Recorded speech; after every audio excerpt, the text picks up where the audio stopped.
मुलांनो, आज आपण कथालेखन पाहणार आहोत आणि कथालेखनातील तिसरा एक प्रकार पाहणार आहोत. याआधी आपण मुद्द्यावरून कथालेखन पाहिलं, अपूर्ण कथा पूर्ण करणे पाहिलं. आज आपण कथालेखनातीलच तिसरा हा प्रकार पाहणार आहोत. त्या प्रकाराचं नाव आहे शीर्षकावरून कथा लेखन. म्हणजे आपल्याला परीक्षेमध्ये फक्त शीर्षक दिलं जाणार आहे आणि त्या शीर्षकावरून योग्य अशी शीर्षकाला योग्य आणि समर्पक अशी गोष्ट जी आहे ती आपल्याला लिहायची आहे. तर शीर्षकावरून कथालेखन करताना आपण कोणत्या गोष्टी किंवा कोणत्या मुद्दे जे आहेत ते लक्षात घेतले पाहिजे ते आपण या टॉपिकमध्ये आज पाहणार आहोत. शीर्षकावरून कथालेखन करताना खालील मुद्दे लक्षात घ्यावे. निम्नलिखित मुद्दों का जो है हमें ध्यान रखना आवश्यक है. जब हम शीर्षक के आधार पर जब हम कहानी लेखन करेंगे, कथा लेखन जब करेंगे, तर खालील गोष्टींचा किंवा खालील मुद्द्यांचा जो वापर जो आहे ते आपण लक्षात घेतलं पाहिजे की कशा प्रकारे जे आहे ते मुद्दे आपण लक्षात घेतले पाहिजे. चला तर एक एक करून पाहूया. शीर्षकाचा मतितार्थ समझून घेने. मतितार्थ म्हणजे अर्थ.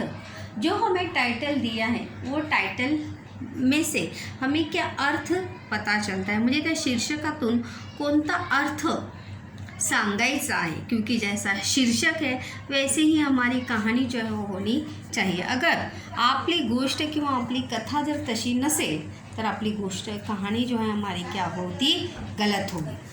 जे शीर्षक दिले आहे त्याचा सर्वात महत्त्वाचे म्हणजे त्याचा अर्थ समजून घेणे आवश्यक आहे. सबसे पहले ज़रूरी बात है कि जो हमें शीर्षक या टाइटल दिया है उसका अर्थ जो है वो हमें समझ कर लेना आवश्यक है. क्योंकि जब तक हमें अर्थ समझ में नहीं आएगा तब तक हम अच्छे से जो है वो कथा लेखन कभी भी कर सकते नहीं. क्योंकि अगर हम सही अर्थ समझेंगे तो सही कहानी लिखेंगे. आपण जर चुकीचा अर्थ समजून घेतला तर हमारी कहानी भी क्या होगी, गलत होगी. कारण संपूर्ण कथा ही शीर्षकावर आधारित असते. क्योंकि पूरी कहानी जो है किसके ऊपर आधारित होती है, टाइटल के ऊपर आधारित होती है. क्योंकि अगर टाइटल के ऊपर आधारित कहानी नहीं होगी तो कहानी क्या होगी, गलत होगी. जिस प्रकार से इसीलिए हमें कहानी लिखते समय शीर्षक के अर्थ को जो है ज़रूर ध्यान देना चाहिए.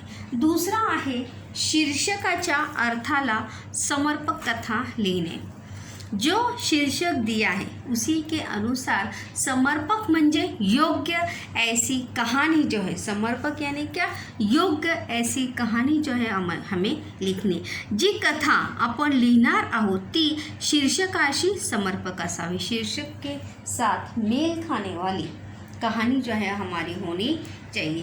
जर कथा समर्पक नसेल तर संपूर्ण कथा ही चुकीची होईल. अगर हमारी कहानी जो है योग्य नहीं होगी, सही नहीं होगी तो हमारी पूरी कहानी क्या हो सकती है, गलत हो सकती है.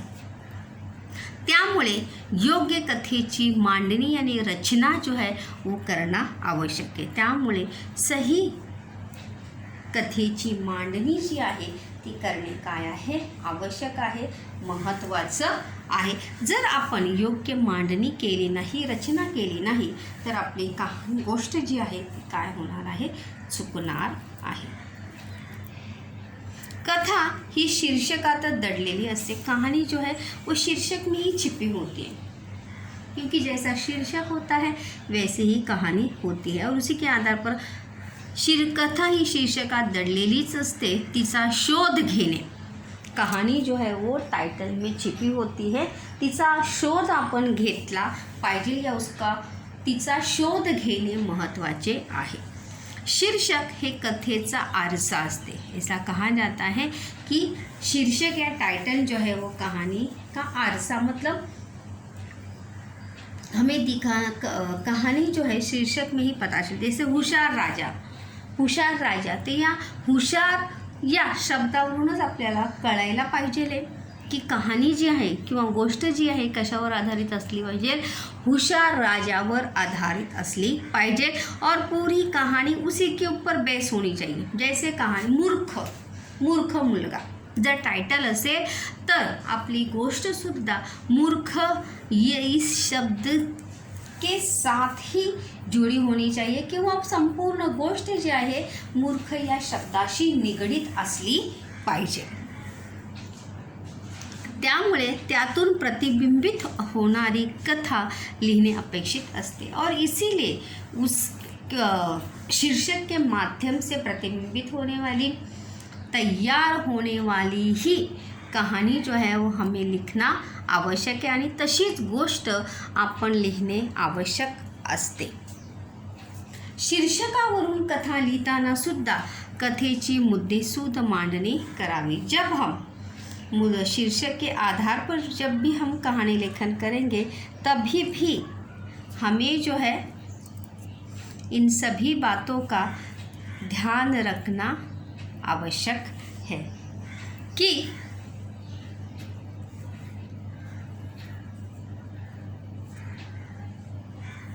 सुद्धा कथेची मुद्देसूद मांडणी रचना जो है वो आवश्यक है. त्यानंतर कथा ही 3 परिच्छेदातच लिहावी, योग्य असे तात्पर्य द्यावे. कहानी 3 परिच्छेद में लिखनी चाहिए. अगर आपके पास शब्द संपदा है, शब्द सामर्थ्य है तो आप और भी लंबी मोटी 4 परिच्छेद भी आप जो है वो लिख सकते हैं. क्योंकि 3 परिच्छेद मैंने यहाँ पर इसलिए यहाँ पर आपको बताया है क्योंकि पहले परिच्छेद में हम पात्रों का परिचय देते हैं, दूसरे परिच्छेद में जो है हम वहाँ पर कहानी का विषय जो है वहाँ पर एक्सप्लेन करते हैं कि कहानी का विषय जो है वो क्या होगा, और 3rd पैराग्राफ में कहानी जो है वो अंतिम पड़ाव पर पहुँचती है. इसीलिए मैंने कहा था कि कहानी जो है हमें 3 परिच्छेद में लिखनी है. लेकिन अगर आपके पास शब्द सामर्थ्य है तो ज़रूर आप 4था पैराग्राफ भी वहाँ पर ले सकते हैं. जर तुमच्याकडे शब्द असतील तर जरूर तुम्ही अजूनही मोठी गोष्ट जी आहे ती जरूर तुम्ही लिहू शकता. त्यानंतर कथा लिहिताना, शीर्षकावरून कथा लिहिताना सुरुवात, मध्य व शेवट शीर्षकाला अनुसरूनच असावा. जो हम लास्ट में देखे थे मुद्द्यावरून, हर कहानी में ये आवश्यक है कि जो हमें मतलब शुरुआत आकर्षक होनी चाहिए, मध्य भी कहानी के या शीर्षक के आधार पर होना चाहिए और अंत भी जो है वो कहानी के अनुरूप ही होना चाहिए. इन सभी बातों का ध्यान जो है वो हमें कहानी लेखन करते समय करना चाहिए. अभी मैं आपको जो है यहाँ पर एक कहानी लिखकर यहाँ पर मैंने आपको बताई है की त्या गोष्टीचं नाव आहे आतला आवाज, अंदर की आवाज. काय नाव आहे गोष्टीचं? आतला आवाज यानी अंदर की आवाज़ जो है ये कहानी का टाइटल है. तो पूरी कहानी जो है इसी के बेस पर लिखी है. इस प्रकार से जैसा टाइटल होगा, जैसे बुद्धिमान, होशियार, मूर्ख, घमंडी, जैसा टाइटल होगा वैसा ही हमें अपनी कहानी जो है वो बच्चों लिखनी है. तो देखिए मैंने फर्स्ट पैराग्राफ जो है वो कैसे एक्सप्लेन किया. खूप वर्षापूर्वीची गोष्ट आहे ही. चंदनपूर नावाचे एक मोठे गाव होते. बहुत साल पहले की ये बात है कि चंदनपूर नाम का एक गाव था. त्या गावात शिवानंद नावाचे महान ऋषि राहत होते और उस गांव में शिवानंद नाम के एक बड़े ही महान ऐसे ऋषि रहते थे. त्याच गावात त्यांचा आश्रम पण होता और उसी गांव में उनका एक आश्रम भी था. जाहिर सी बात है ऋषि थे तो क्या था, आश्रम भी था. त्यांच्याकडे शिष्य येत, शिक्षण घेत ऋषि त्यांची परीक्षा घेत आणि दीक्षा देत। पुराने ज़माने में देखो जैसे अभी डिग्री मिलती उसी प्रकार से आश्रम में शिक्षा प्राप्त करने के बाद ऋषि मुनि जो है अपने विद्यार्थियों को या अपने शिष्य को जो है वो क्या देते थे, दीक्षा देते थे। मतलब ये मेरा शिष्य, ये मेरा विद्यार्थी जो है सभी विद्याओं में क्या हो गया है, पारंगत हो गया है, होशियार हो गया, तल्लख हो गया है। ये उसका दीक्षा का प्रमाण ये होता था। त्या परिसरात शिवानंद ऋषि खूब प्रसिद्ध होते और उस परिसर में जो है शिवानंद ऋषि का आश्रम, उनका ज्ञान और वो स्वयं बहुत ही जाने माने थे। सर्व त्यांचा खूब आदर करत, सभी जो है उनका बहुत ज़्यादा क्या करते थे, आदर करते थे।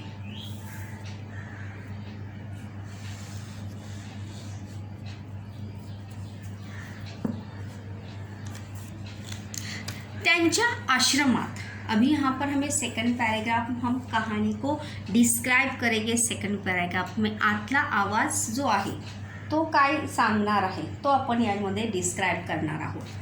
त्यांच्या आश्रमात रामानंद नावाचा खूप हुशार शिष्य होता।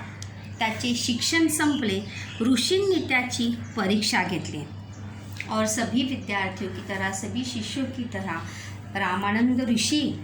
शिवानंद ऋषि भी रामानंद की क्या लेते हैं, परीक्षा लेते हैं। शेवटचा प्रश्न राहिला होता, बस आखरी ही सवाल क्या था उसका बाकी था। त्यांनी त्याला जवळ बोलावले, त्याला एक सफरचंद दिले, सफरचंद याने ॲपल। त्याला म्हणाले, हे सफरचंद खा आणि माझ्याकडे ये।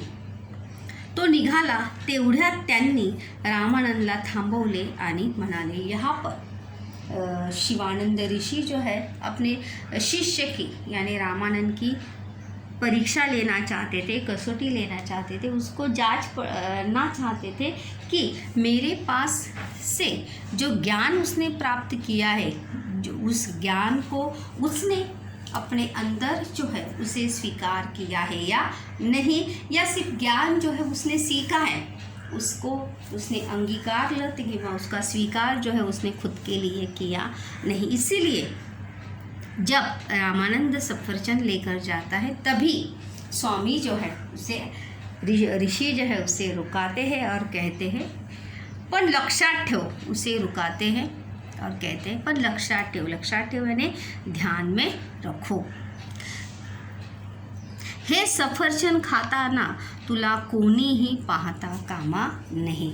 ये सफरचंद खाते समय तुम्हें कोई भी